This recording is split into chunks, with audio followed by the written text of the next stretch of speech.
Hi, I'm Greg Corombos. Welcome to Legal Leaders Exchange. This podcast series was created to deliver insights on optimizing legal operations for corporate legal and insurance claims professionals. This episode, Volatility in Outside Counsel Spend, Containing the Chaos, focuses on our most recent analysis of legal spend information in the LegalVIEW database. Today's discussion will be led by Nathan Cemenska, Director of Legal Operations and Industry Insights at Wolters Kluwer's ELM Solutions. He is joined by Matt Kivlin, the company's Senior Director of Product Management for Core Solutions. Nathan, I'll pass the conversation over to you. Hello, everybody. My name is Nathan Cemenska. I am the Director of Legal Operations and Industry Insights here at Wolters Kluwer ELM Solutions. We are one of the world's largest providers of legal e-billing by dollar volume of invoices processed. And today we are going to talk about a new series of reports, LegalVIEW Insights. I'm here together with my colleague, Matt Kivlin. Matt, would you please introduce yourself? Yeah, sounds good, Nate. Great to be here with you. My name is Matt Kivlin, and I'm a Senior Director here at Wolters Kluwer ELM Solutions. I'm responsible for our software platforms for our matter management and spend management applications. Thank you, Matt. And we are going to talk a little bit about what's going on in the legal industry today. LegalVIEW Insights is a series of reports, like I mentioned. They come out every quarter.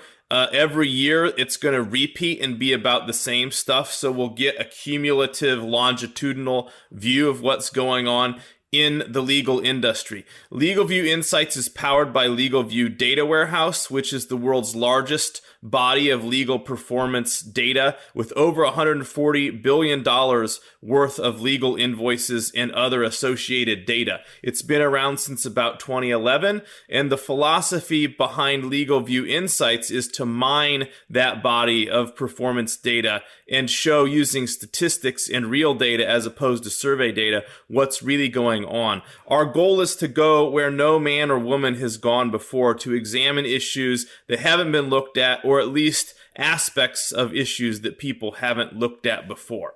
So yesterday, we released volume 2 of the report, which was about trends in total spend. Matt, if you could say only one thing about this report, what would it be? Yeah, so here's the first thing that jumped out at us. And by the way, there's a lot of great insights into this report. Nate, I know you spent a lot of time at it. But the one thing that jumped out at me was volatility.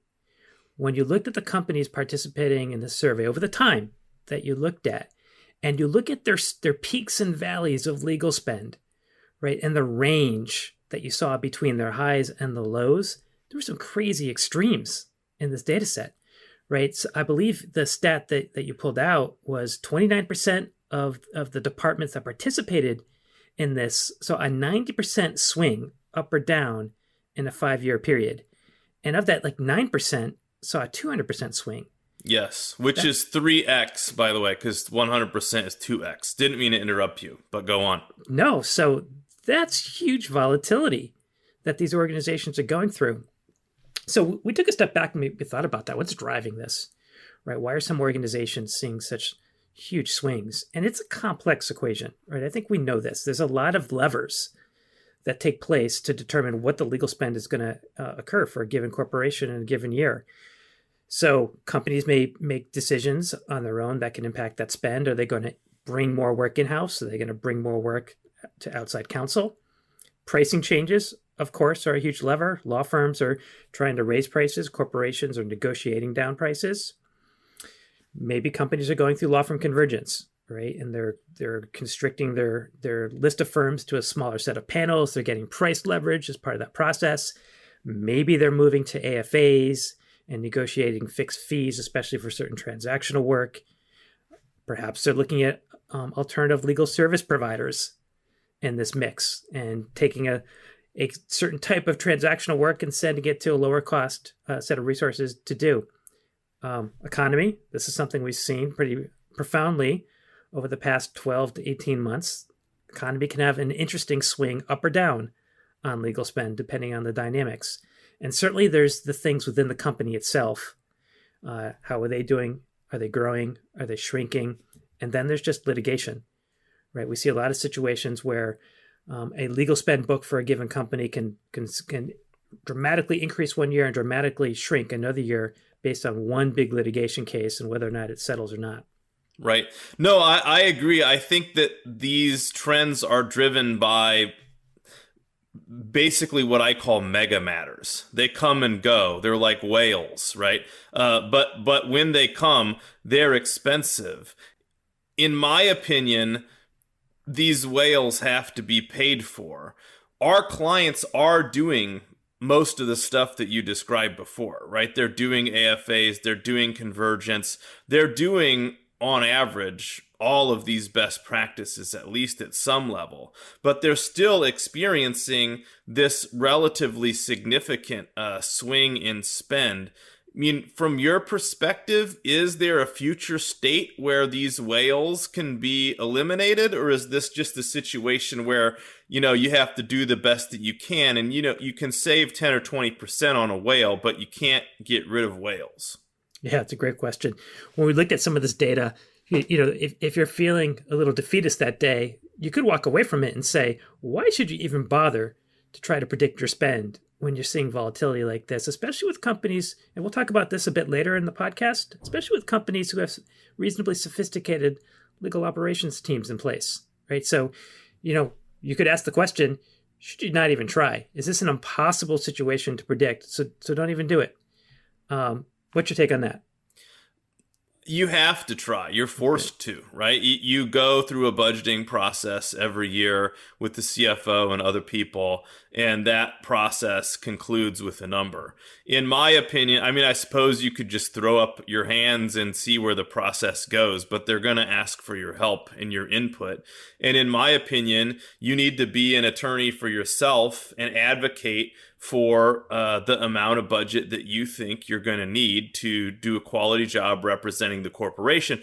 And that needs to be evidence-based. You need to pretend like you're in court, have exhibits A, B, and C about why you need this amount of money, and then go to bat for yourself because everyone else in the organization is doing that. And if you don't do that, then you're not going to get the money that you need to do your job properly. And that hurts you and it hurts your corporation that you work for. So you need to have a plan. I know you got a favorite Mike Tyson quote about plans, though. Yes. The Mike Tyson quote is, everybody has a plan until they get punched in the mouth. Yeah, and I like the military version of that. No plan ever survived first contact with the enemy. Right? So the question is, okay, if you have to have a plan, but you're faced with this crazy volatility, what do you do? In my opinion, you're going to be wrong sometimes, okay? So I don't think you should be perturbed by that because nobody's perfect. But you still should do the best that you can. And one of the ideas that I've been putting out there is have scenario-based budgeting, different scenarios, right? If X, Y, and Z happens versus A, B, and C, how much money am I going to need? Or turn it around and say, given a certain level of budget, right? If you give me $100 million based on our historical modeling, here's the likelihood that we think that we are going to stay in budget, given what we anticipate. And for me, there's at least two benefits to corporate law departments of following this approach. The first benefit is, if you can give the CFO a quality analysis that's based on statistics, that they look at this and they're like, wow, these people really get data, they really get numbers. And you tell them, look, the number that you're saying is going to create a 70% risk of us going over based on our analysis. I think that's going to give them pause and maybe think maybe they need to give you a little bit more money. And that's going to let you do a better job. But the other thing is, sometimes you're actually going to spend a lot less than was budgeted based on the data that we're looking at.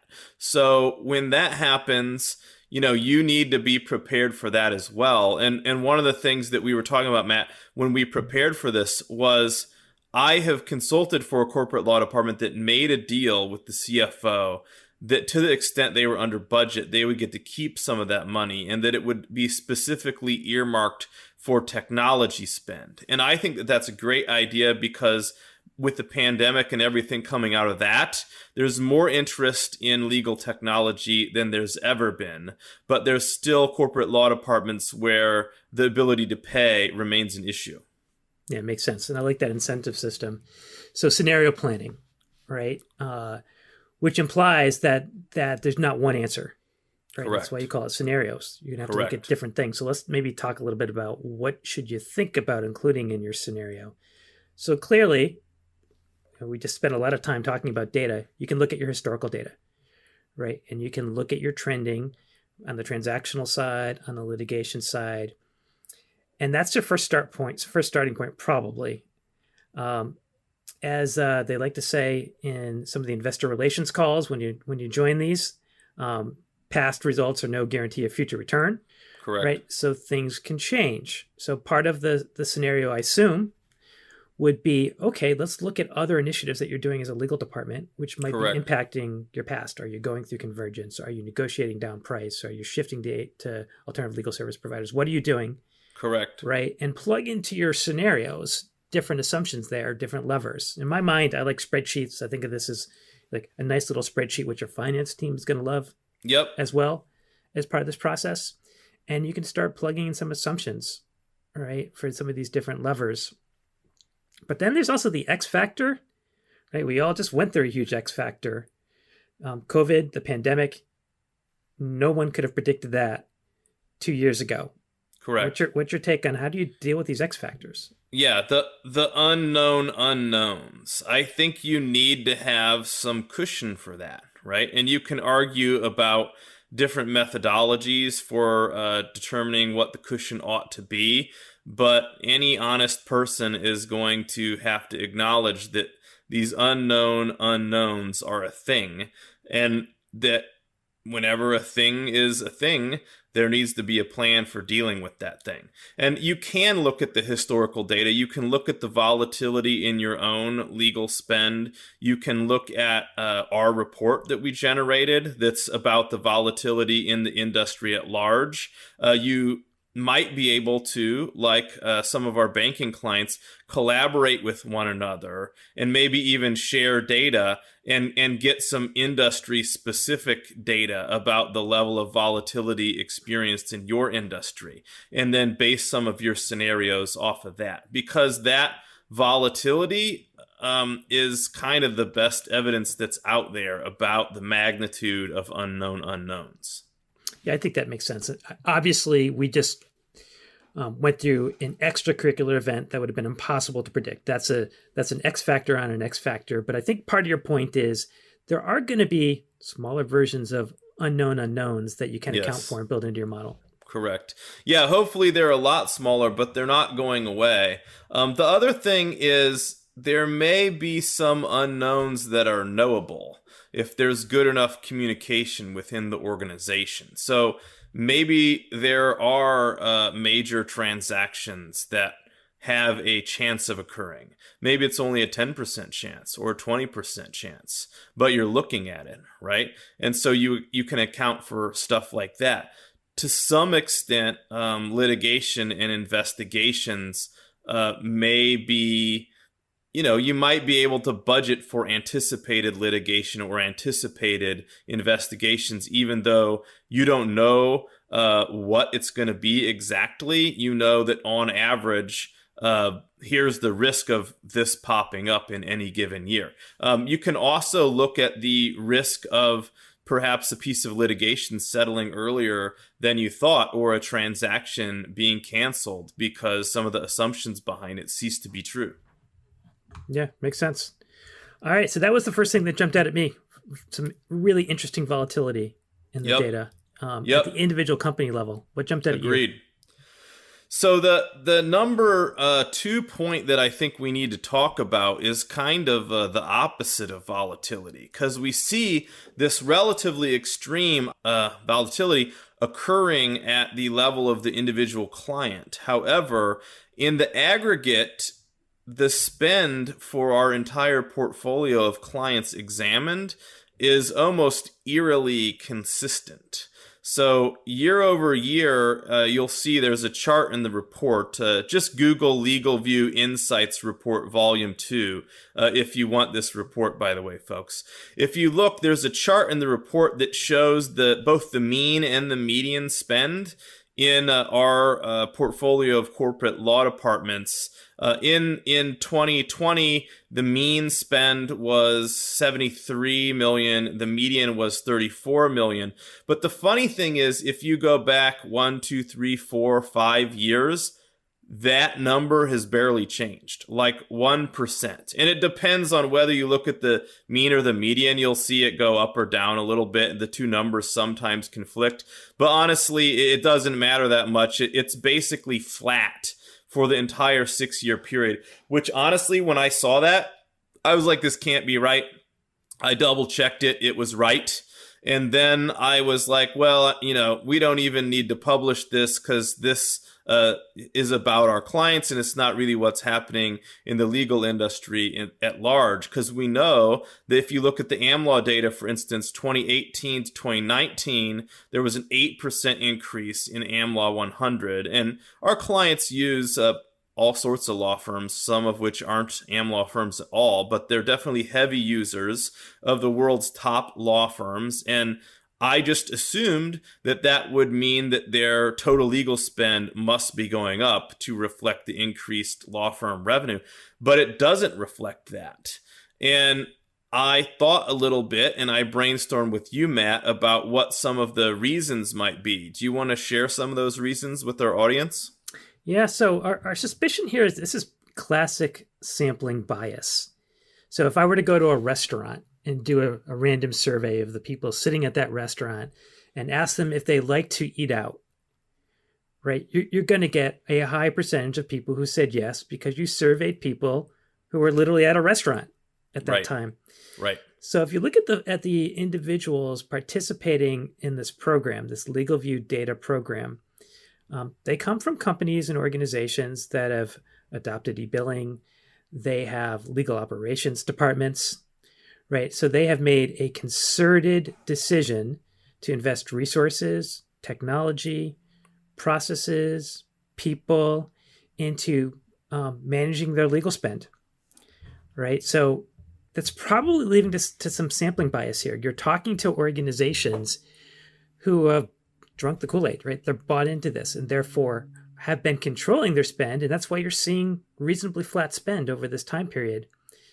Now, what's probably under the iceberg, right? The iceberg under the water here is there's a swath of organizations who haven't reached that level of the maturity curve, who in some respects might be subsidizing the legal industry, right? When you try to compare the growth of the law firms versus what we see in our data, it suggests someone, they're seeing that growth from someone, just not from the space. I mean, I agree with this. I think it's way worse than these companies realize. A sort of like dirty little secret, actually, is that many law firms do not base compensation based on profitability of the work, but just based on the revenue.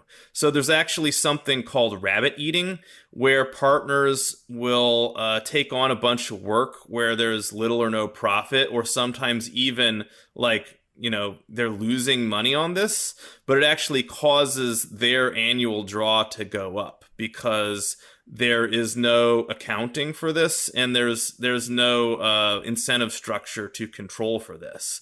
The reason, by the way, that it's called rabbit eating, apparently, is if you're in the woods and there's no option to eat anything except rabbit versus nothing, eat nothing, because rabbit is so tough it requires more energy to digest than it provides. Okay, but there are literally firms out there that are rabbit eating, and they're not making any money off this work. And how are they able to continue to grow and thrive? Well, it's because they have other clients that don't have e-billing, that don't have legal ops, that aren't playing defense, and that are more or less price takers as opposed to price makers. But our clients are more likely to be price makers, people who get it, that they understand their negotiating power. They tend to be pretty big organizations that can insource because they have a fairly large volume of similar matters that can be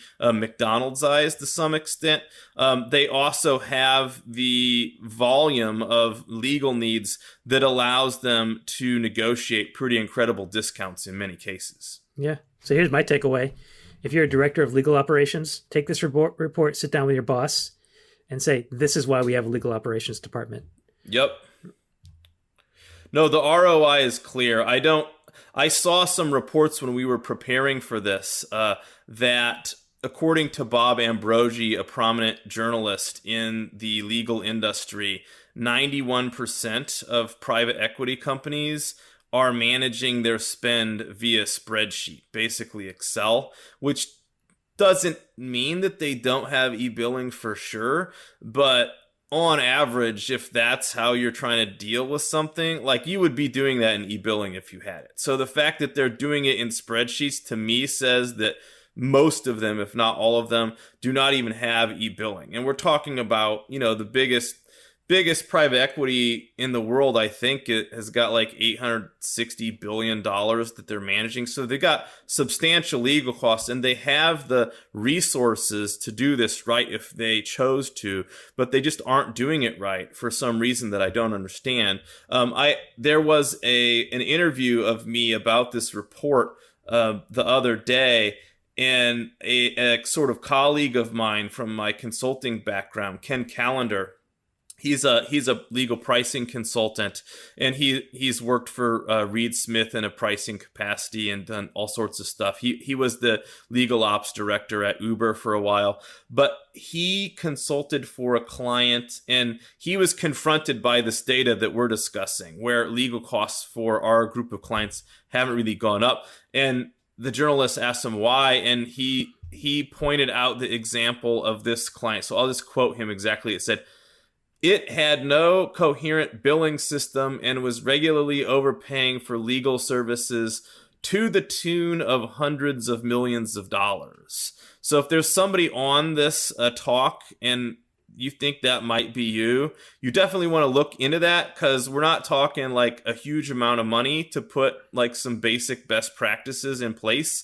And if it's causing you to overspend hundreds of millions of dollars, then that's a no-brainer to me. The other thing that we know from the 2020 Blickstein Legal Department Operations Survey is that 17% of corporate law departments still do not have any sort of full-time legal ops director, and 31% do, but they only hired that person in the last 3 years or so. And to my mind, that means that they're relatively immature still, because I think it takes a little longer than 3 years to get like a truly world-class legal ops organization going.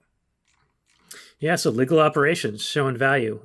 Speaking of showing value, let's talk about what's going on in financial services. Yep. Because when you look at this data, financial services for the win. Yep. By and large, they are showing exceptional reduction in spend compared to some of the other industries tracked discreetly. So I think you've got a handy stat on this one. How much did they drop their spend by? So we're basically talking banks, and they spend a ton of money. Started out around $96 million a year on average, and they brought that down to $81 million a year on average. It's the exact same clients. I normalized it across all the years, so the sample was the same. And there's different reasons for that. Some of it may have to do with diminished legal needs, probably does. But I don't think that this is a coincidence. They consistently lowered it every year except 2018, where there was only a tiny blip. And we know from the Wolters Kluwer ACC Legal Operations Maturity Survey that came out last year that banks and financial institutions are the most mature legal ops organizations that are out there. We also know that the finance and budgeting function in legal ops in banks is the most mature of any industry. So it's sort of like two nested levels of excellence that sort of compound on one another.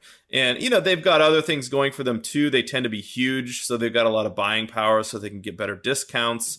They're huge, so there's more that they can insource. They're huge, so it's easy to justify spending a little bit of money to save a lot of money, as opposed to spending a little bit of money to save a little bit of money. What about you, Matt? Do you feel the same way? I do, and I think you hit on probably the biggest indicator of why they're moved to this level of success. They have a lot of spend. Yep. Right, as a proportion of their revenue. And when you have a lot of legal spend, you're going to be more inclined to double down on managing that spend. So I'm sure that was the initial enzyme that got this process going. Yep. But the other thing that strikes me, working with a lot of these organizations in our client base, they do an excellent job of networking with their peers. It's true. Right. And it's not that other industries don't do the same, but this is a pretty tight-knit group. Yep. Right. They get together on a regular basis. They share a lot of insights. They have some great discussions that we are often at the table with them on, and they learn from each other. Yep. Right. So I think it's probably a feedback loop too. Right. So this high spend really kind of started this as a catalyst to get this process going in financial services. They're putting the resources, the people, the technology, right, to make it happen, and they're learning from each other. They're getting creative and they're sharing best practices. Right. Yeah, I totally agree. So, we saw this with Clock in general at an industry level. It's done so much, as has the ACC Exchange and the legal ops folks over at ACC. And there's other organizations too. But I think it's even more powerful when it's limited to one industry, because different industries are confronted with different challenges. So if you are in financial services, by the way, congratulations. Yep. Right. You're doing a great job. Yep. And if you're not, I think one of the takeaways there is another example where investing in legal operations and technology and people and process pays dividends. And don't forget about networking with peers. Right. There's so much to learn from each other. Right.